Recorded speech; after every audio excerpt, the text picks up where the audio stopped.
Pensaba que no ibas a llegar. Órale, te esperamos pues.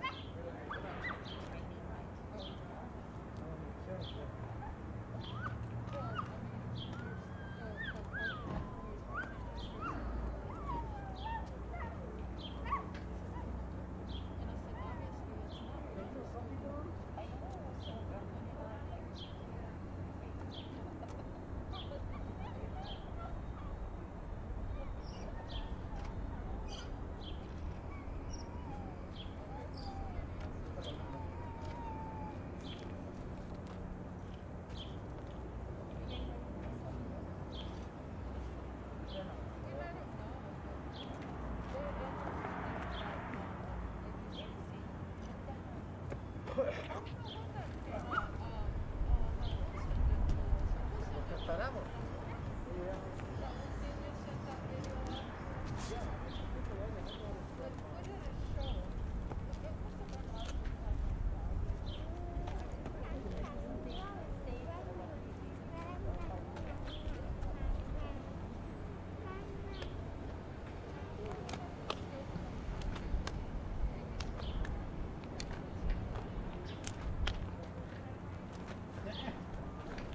Bueno, pues si no llega, no llega.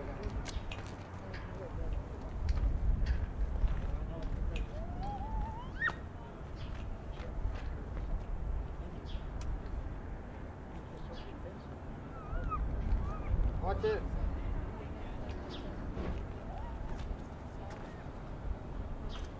Oh, like that. Get all walked out. She's acting like a puppy.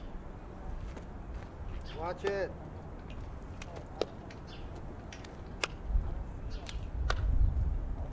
Clap.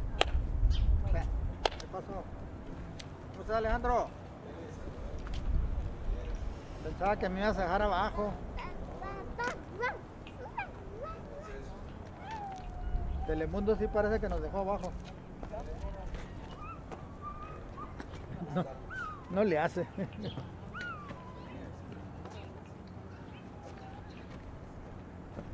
Ahí te van a andar llamando al rato. ¿Qué pasó? Ya llegamos, ya podemos comenzar.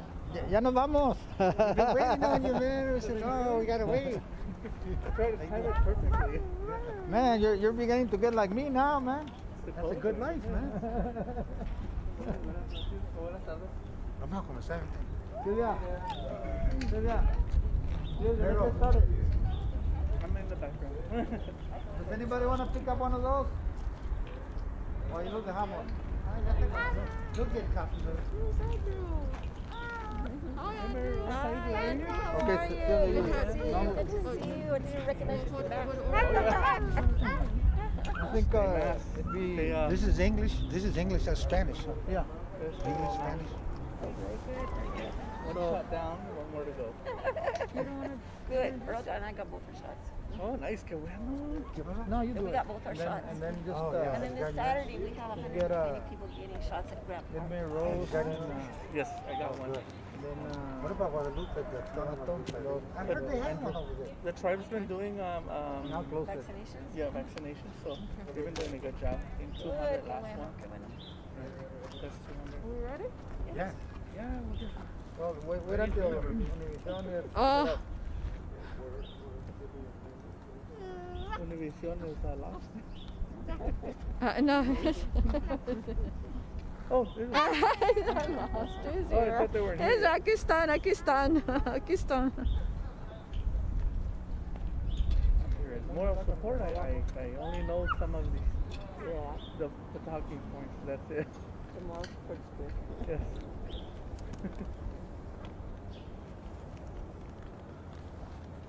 Habla fuerte porque por la máscara. O quítate la máscara. No la podemos quitar. Es que la máscara se la pueden. As long as they see it, you'll be alright. Yeah. Okay. Oh shoot. I put these on and I was like, I just lost it. You lost your earring? No, the Back hearing, earring? the hearing. Maybe it's stuck somewhere. I shouldn't have put them on. I don't put them on that often. I know. Ya estamos listos. ¿Ya? Yeah. ¿Sí? Hold it. She's coming, hands on. Okay, go for it. Thank you for being here. My name is Sylvia Herrera. I'm a community member of the Community Advisory Board. That's a court-ordered board. And we're here today because the community is still listening and still reporting the fact that MCSO has not complied with the orders of the court in the Melendres case.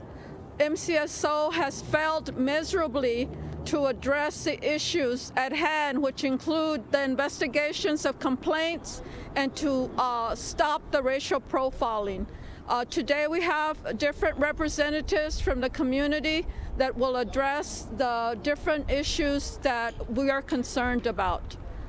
First of all, I'd like to introduce Mary Rose Wilcox, former Board of Supervisors for Maricopa County. Thank you very much, Sylvia. I'm currently the chairwoman of Valleywise Health, which is the county health system, and I was on the Board of Supervisors for 22 years. We are here today, as Sylvia said, because a lawsuit has been filed by the people who brought the original lawsuit to have compliance from Joe Arpaio to stop the racial profiling, which he terrorized this whole community with, and to comply with human dignity within the jails. We are very disappointed because we see no compliance. We still have many complaints coming in. The complaints are not answered.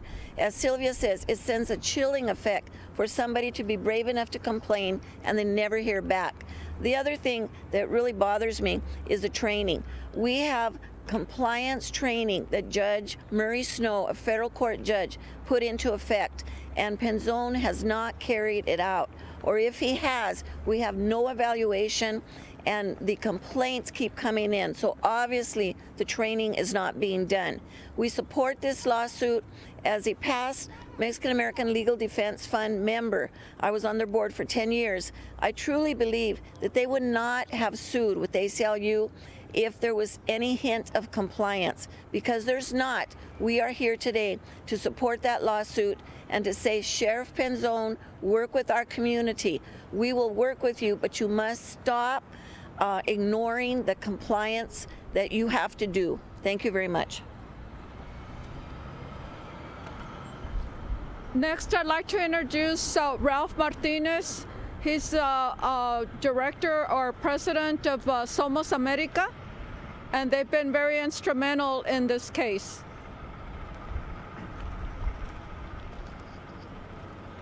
Yeah, thank you very much. Again, like I said, Sylvia said, my name is Ralph Martinez. I'm the current president of Somos America, and we are a complainant in this lawsuit. You know, these folks know a lot more about it than I do, but we're just very disappointed in Sheriff Penzone, because when he was running for election, he promised a lot of things, and I think, in our opinion, that those are void now. He hasn't complied with the court order. He's been dragging his feet, and it appears that he doesn't really care about the community of color. There is no trust within the community, because we are constantly being, for all intents and purposes, being harassed by the deputies that are going out there, and they're just, I'm looking at that sign up there where it says, we serve, we protect, and we respect. Well, I think that's a moot point. It appears that the sheriff is not out there protecting, because his deputies, with his consent, I'm sure, are continuing to do the stopping and traffic stops that I think are just outrageous. So the community has no trust, and we pray that Sheriff Penzone will kind of get his head together and make some serious changes. Thank you. Thank you. Next, we have Andrew Sanchez. He's a former vice mayor of Guadalupe, one of the areas that was hardly hit was hit hard by Arpaio, and it continues to be of concern because District 1 was an area and continues to be an area where there were a lot of complaints filed in the last 4 years of Penzone's administration. So I'd like to introduce Andrew Sanchez. Good afternoon, members of the media and the public. So Sylvia and the group that has maintained a close view of what's been going on with the complaint on the Melendres case.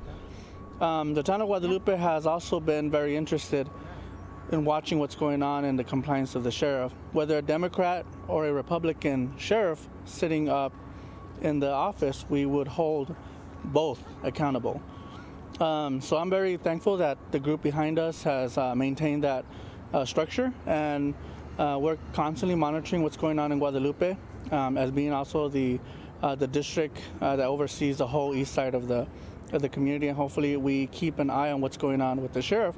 I know Sylvia and many members of the board have been giving us information, as well as we've been providing information to help monitor whether Penzone is or isn't doing his job. And at this point, like I said, we're not satisfied, but we're happy to work with the sheriff. We're happy to work with those in command. And we're happy to definitely have members of the community step forward and maybe find some kind of a compliance or something going on and rectify this issue. Thanks. Thank you, Andrew. I'd like to introduce Earl Wilcox, a former elected state official, and also very involved in the community with Grant Park and in the community in general. Thank you. Thank you, Sylvia. First of all, I'd like to begin by thanking Dr. Herrera, Salvador Resta, for their leadership in this issue. They're the ones that have been at the forefront of apprising us about the injustices that keep occurring within the jails. So thank you very much, Dr. Herrera and Salvador. From my perspective, we're very disappointed. I am very disappointed, to the point of being angry at Sheriff Penzone. People say to us, whether you have Joe Arpaio back, and aren't you satisfied with Sheriff Penzone? And we say no. The same indignities, the same injustices are occurring in the jail right now that occurred under Joe Arpaio. And we are very disappointed, and I said very to the point of being angry, that Sheriff Penzone continues these injustices within the court.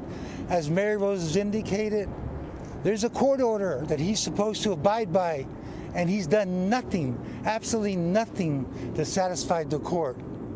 So my feeling is that Judge Snow, who is overseeing this court order, this is my personal opinion, that he needs to hold Sheriff Penzone in contempt.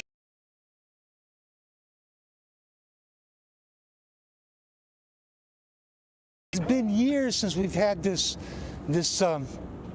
court order, and he's done nothing. And my personal opinion is that Penzone should be held in contempt, and he should be put in jail. Now, if I was given a court order like that and I didn't follow it, I would be in jail. Everybody up here would be in jail.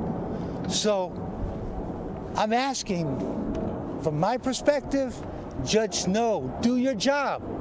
Do your job and hold Penzone in contempt for not following your order. Now, Judge Snow, if you're not going to do that, then recuse yourself. Give this case to another judge. But Judge Snow, you have a responsibility too. How much are you going to take this injustice on behalf of our community that's being perpetuated by Sheriff Penzone? I'm asking, Judge Snow, If you can't hold him in contempt of that court order, then recuse yourself. Let's get a judge in here that's going to do the job of bringing back the justice and for having somebody follow the court order that you put down. But do your job, Judge Snow. And Penzone, you ought to be ashamed of yourself. There was a lot of us that helped you get elected, a lot of young people that worked hard to get you elected, and you betrayed our community and you betrayed young people. Thank you very much. Thank you, Earl. Next, we have Salvador Reza representing the Comité de Defensa del Barrio and Tonatierra.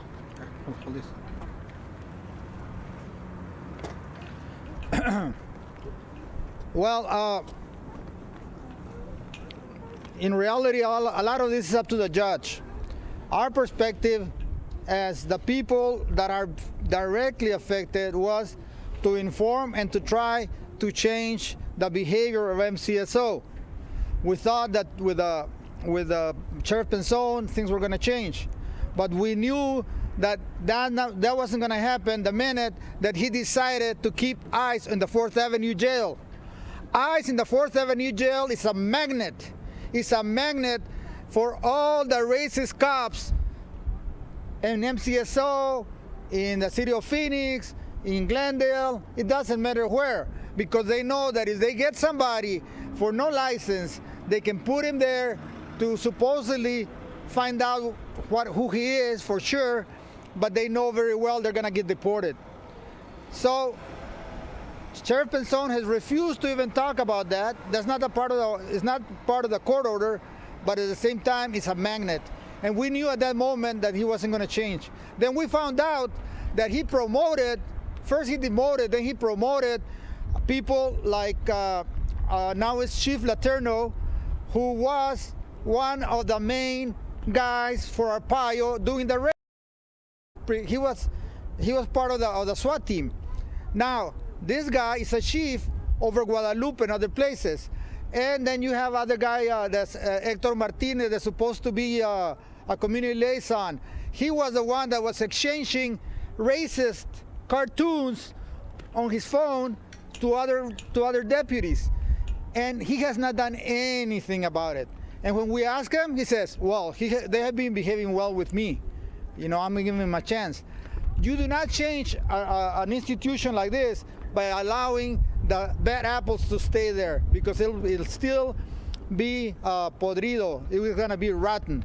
So there's a lot of things that could be said about this, but one of the things that cannot continue is the racial profiling. That's the order of the court, and he has totally violated it. Statistics plus statistics, first by ASU, now by his own agency, actually show that racial profiling continues. So as a community, as part of the Comité de Defensa del Barrio, which we've been affected tremendously by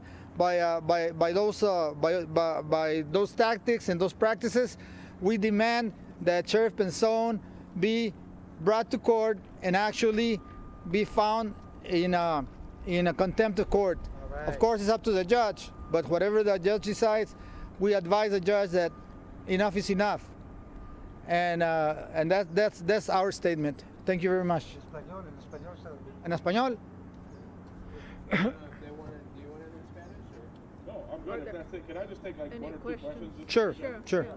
What are the conversations like with the sheriff? I know that before he used to do community outreach, if you will, sit down with you guys. Why has that stopped? When did that stop? And what's next? Well, the community outreach fell apart when Sheriff Penzone started doing the community outreaches like Arpaio, over there away from where the community that got basically raided happened. He was going over there to Hilaven and other places. But at the same time, the judge got so upset with him that the judge decided that he was going to take it away from him and then give it back to the monitor. So the monitor was the last one that did one. Now he does Zoom calls once in a while, but then he meets only with elected officials. Like he had a Zoom call in Guadalupe, but it was only with elected officials. And at the end, you know, nobody can control the pandemic, and that kind of like put a damper on the community meetings from the monitor. However, now that that is over, we're going to ask the monitor to actually start those community meetings again, because they were taken away from him because he was using them and utilizing them as campaign stops instead of actually listening to the community. That's it. We can do it in Spanish. If they don't need it in Spanish, I don't need it in Spanish, so can I ask one question? Yeah. From what I understand, what's happening here is internal investigations taking over 2 years. That sort of thing. Yeah. So I'm trying to understand this. I haven't read the entire order yet, but if I'm a woman and I feel like I'm being sexually harassed by one of Sheriff Penzone's deputies or something like that, I file a complaint. Is that what we're waiting for? Is it all these investigations? Well, according to the court, he has about 60 days to complete investigations. He claims that he had a big load from before. Now, first it was over 300 days, now it's over 500 days. Now, a lot of that, he's claiming that is the fault of the court order, and he cannot move because of that. So he's been trying to extricate himself from the court order, and he has even gone up to the judge to ask for a change in the court order. The judge said, no way. So I think Penzone demonstrated what he's like when he went against Reginald Boulding and basically stopped a legislature that said that basically wanted an outside agency to investigate any type of fatal shootings within the MCSO and other agencies. He went and stopped it because he doesn't want outside agencies. He doesn't want outside agencies to come in and monitor his police departments.